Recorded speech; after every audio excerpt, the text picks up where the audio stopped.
दोपहर के 12 बजे है और अब हम देखने आए हैं हम बादामी। बादामी के बाद हम्पी देखेंगे, तो लेट्स स्टार्ट करते हैं बादामी देखने। और ये एक केव है, बहुत ही बढ़िया केव है ये। बादामी जो एरिया है और बहुत ही बड़ा इलाका है, पैदल चलने में भी दिक्कत आ सकती है। जो जिनकी उम्र ज़्यादा है या छोटे बच्चे हैं जिनको बीमारी है कोई, तो बहुत ही ऊपर तक जाना पड़ता है। और आगे इन्होंने स्टार्टिंग में लॉन बनाया है, यहाँ से हम एंट्री करेंगे ऊपरी हिस्से को। बहुत ही लाजवाब, जैसे कि हमारे यहाँ महाराष्ट्र में जो केव्स है, उसके बाद ये तीसरे नंबर पर अच्छी केव आ जाती है। तो शुरुआत में हम आ गए, शुरुआती जो एरिया है वहाँ पे आ गए। ये पहली गुफा है, यहाँ पे शिव पार्वती और गणेश जी की मूर्तियाँ है। ये सरस्वती का भी इसमें आपको रूप दिखाई देगा।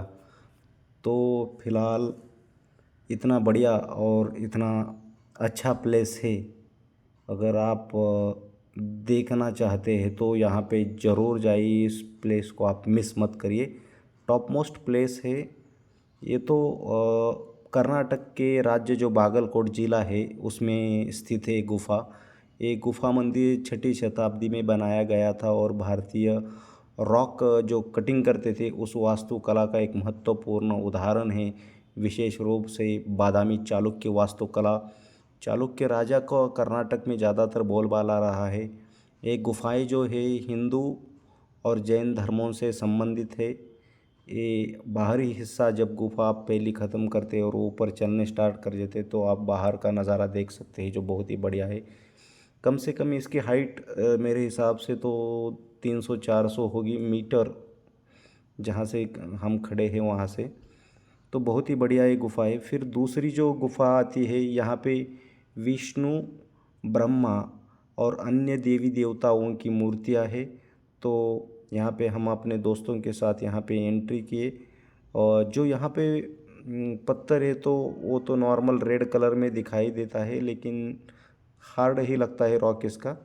बहुत ही बढ़िया इसको जो बनाया है, जो तकनीक उस समय में जो बनाने के लिए मूर्तियाँ इस्तेमाल की है, वो बहुत ही बढ़िया है। इसे गवर्नमेंट ने, कर्नाटक गवर्नमेंट ने बहुत ही अच्छी तरह से संभाल के रखा है, क्योंकि ये हमारे धर्म का एक बहुत ही बड़ा हिस्सा, या अपने धर्म की बोल सकते हैं कि एक उपलब्धि है बहुत ही बड़ी। तो यहाँ पे आपको ज़रूर जाना चाहिए। यहाँ पे जो, यहाँ से अब आगे आपको कहीं ठिकाने हम बताएंगे जो बहुत ही बढ़िया है।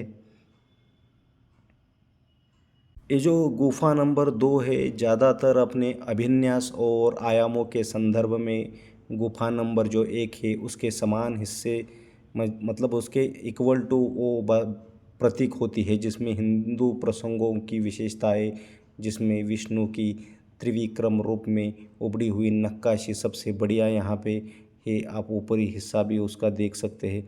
बहुत ही बढ़िया, बहुत ही बढ़िया, लाजवाब। जो महाभारत में अपने कर्ण ने जो इस्तेमाल किया था चक्र, उसका वो डिज़ाइन वहाँ पे दिखाई देता है। सारी फाट की नियोजित वहाँ पे ऊपर शैली दिखाई देती है। तो अभी हम फिलहाल जा रहे हैं तीसरी गुफा की ओर, जो गुफा सबसे बड़ी है, जिसमें विष्णु से, ये जो देख सकती है तीसरी गुफा है इसकी। अब मैं आपको हाइट दिखा रहा हूँ कहाँ से कहाँ तक है। और ये हम तीसरी पायदान पे आ चुके हैं, फर्स्ट सेकंड क्लियर करके। तो यहाँ पे विष्णु से संबंधित पौराणिक कथाएँ बनाई गई है और यह परिसर में सबसे जटिल नक्काशीदार गुफा भी है। तो यहाँ पे जो मंदिरों का मूर्तियों का निर्माण डिज़ाइन किया गया है, वहाँ पे बता रहे थे कि भाई इसमें बनाने में कम से कम कितने साल लगे होंगे, वो तो नहीं बता सकते। वैसे तो ऐसे ही बता देते कि भाई 40-50 साल लगे होंगे, लेकिन बहुत ही बढ़िया नक्काशी बनाई गई हुई है, क्योंकि पत्थरों को तराशना इतना मामूली काम नहीं है। थोड़ा सा भी अगर कट हो जाए तो बड़ी दिक्कत हो सकती है। लेकिन यहाँ पे हर एक ऊपरी हिस्सा जो है उसको भी हर एक देवी देवताओं को डिज़ाइन में बनाया है। बहुत ही बढ़िया, लाजवाब। ऐसी प्लेसेस आप मिस मत कीजिए, ज़रूर देख लेना। श्री विष्णु जी जो है वो सनातन धर्म के प्रमुख देवताओं में से एक है, जिनको नारायण और हरि के नाम से भी जाना जाता है। विष्णु को जगत का पालन करता माना जाता है। ये नरसिम्हा का रूप भी देख सकते हैं। जब अधर्म और पाप बढ़ता है तब वे अवतार लेते हैं। वैष्णववाद के भीतर सर्वोच्च है जो समकालीन हिंदू धर्म के भीतर प्रमुख परंपराओं में से एक है। त्रिविक्रम का मतलब है श्री वामन भगवान विष्णु के अवतार है। त्रेता युग के प्रारंभ होने में भगवान विष्णु ने बक्सर में माँ गंगा के तट पर जो अपने सिद्धाश्रम स्थल पर वामन रूप में देवी आदिति के गर्भ से उत्पन्न हुए, इसीलिए इस स्थान को वामन जन्मस्थली एवं वामन आश्रम भी कहते हैं। और अभी हम आ गए हैं, ऊपरी हिस्सा जो देखते देखते हम आगे चल रहे हैं। वहाँ पे जो अलग अलग डिज़ाइन बनाई है उसको हम अभी देख रहे हैं। ज़्यादा समय नहीं लगता घूमने में। अगर आप हर एक चीज़ का डिटेल्स में पढ़ाई करना चाहते हैं या उसके बारे में नॉलेज जानना, हर एक चीज़ के बारे में आप जानकारी जानना चाहते हैं तो आपको कम से कम 4-5 घंटे तो यहाँ पे बिताने पड़ेंगे। लोग ज़्यादातर क्या करते हैं कि 1-2 घंटों में निकल जाते हैं। तो चौथी बड़ी सबसे गुफा है वो है जैन धर्म के प्रतिष्ठित लोगों को समर्पित है। वो अंत में गुफा आती है। झील के चारों ओर बादामी की अतिरिक्त गुफा भी है। जैन धर्म को एक हिंदू का ही भाग माना जाता है। हिंदू धर्म का श्रमण संस्कृति से निकला धर्म है। इसके प्रवर्तक है 24 तीर्थकर जो है, जिनमें प्रथम तीर्थकर भगवान ऋषभदेव यानी आदिनाथ तथा अंतिम तीर्थकार भगवान वर्धमान महावीर है। और ये जो गुफाएँ है इसको ज़रा भी डैमेज नहीं किया गया, उसको थोड़ी सी भी इसको प्रॉब्लम नहीं है। ये बहुत ही लाजवाब, जैन धर्म हो या हिंदू धर्म हो या और अन्य कोई भी धर्म हो, इसको आप धर्म से ना देखें, यहाँ पे जाके आप देख लीजिए कि उस समय में कौन सी कारीगरी इस्तेमाल करके इसको बनाया जाता था। बहुत लाजवाब जगह है। बहुत सारे लोग बोलते हैं कि उस समय जो मुग़ल थे उनके साथ इन्होंने हाथ बटाए और बोले कि हमारे धर्म की किसी भी वास्तु को डैमेज ना करे, इसीलिए इसको डैमेज नहीं किया, ऐसे वहाँ के लोग भी बोलते हैं। लेकिन कुछ भी हो, उस समय पता नहीं क्या हुआ होगा, लेकिन इस समय अभी के समय जो कलयुग चल रहा है यहाँ पे तो ये देखने के लिए सबसे बेस्ट और बेहतरीन प्लेस है। हर एक जैन समाज की जो भी उपलब्धियाँ है यहाँ पे बताई गई है। ज़्यादातर धर्म के बारे में पढ़ाई नहीं होती आदमियों की, तो यहाँ पे अगर जाएंगे वहाँ पे अब आप गाइड लेंगे तो बहुत ही अच्छे इन्फॉर्म।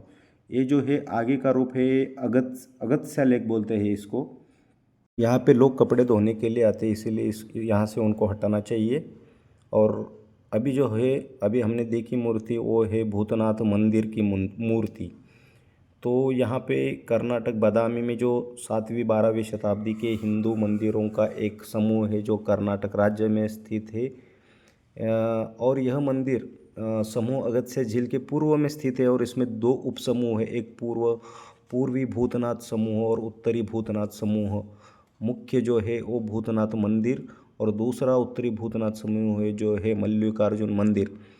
पूर्वी समूह की 7वीं-8वीं शताब्दी का है, द्रविड़ शैली में बना है, जबकि उत्तरी 11वीं और 12वीं शताब्दी का है जो नागर शैली में बना है। इसका जो इतिहास है, ये जो समूह है बादामी चालुक्य वास्तुशास्त्री और मल्लिकार्जुन समूह के कल्याणी चालुक्य वास्तुशास्त्री का प्रभाव दिखाता है। लोग बोलते हैं कि यहाँ पे भूतों का वास था, लेकिन ऐसा कुछ भी नहीं है। लोग जो वहाँ के गाइड ने बताया, तो इसको एक उत्कृष्ट उदाहरण के पेश में इसको चालुक्य राजा ने बनाया था। ये सबसे एक प्रभावी मंदिर है। के पास समय होगा तो और यहाँ 4-5 स्पॉट है नज़दीक ही, या इधर बादामी में भी आप ज़रूर देख लेना। और अभी जो अंत में हम जो शिव जी का दर्शन लेने के लिए इस मंदिर में आए, तो इन्होंने यहाँ पे हमने दर्शन कर लिए, थोड़ा विश्राम कर लिया। बहुत ही थक गए थे क्योंकि टेम्परेचर ज़्यादा था। तो कम से कम 3-4 घंटे हमने घूम लिए थे, तो यहाँ पे 10-15 मिनट बिता दिए और आगे के सफ़र पे हमें चलना था। तो दोस्तों, अगर आप टूरिज़म में इंटरेस्टेड है तो हमारे इस चैनल को फॉलो करें, लाइक करें, शेयर करें, कमेंट करें, ताकि हम नए नए वीडियो आपके लिए ला सके। अगर नहीं किया तो भी लाना ही पड़ेगा, लेकिन आपका सपोर्ट होगा तो बहुत अच्छा होगा, क्योंकि बहुत समय लगता है इसको बनाने में। तो ये अंत में अपने नरसिम्हा का रूप हमने एक पत्थरों में ये तराशी हुई ये पूरी कला है, एक पत्थर है उसमें है, तो ये अंत में जाके आपको मिलता है। और ये जो अंत में है विष्णु का फाइनल अवतार जो मूर्ति है लेटी हुई, बहुत ही बढ़िया यहाँ पे है देखने के लिए। ये बहुत ही अच्छा एक अंत में स्पॉट आ जाता है। तो इसके बाद और एक है जो गुफा के नीचे निचला वाला जो एरिया है, वहाँ से जैन मंदिर का ये आपको देख सकते हैं, जैन मंदिर का एरिया है। तो चलो, थैंक्स।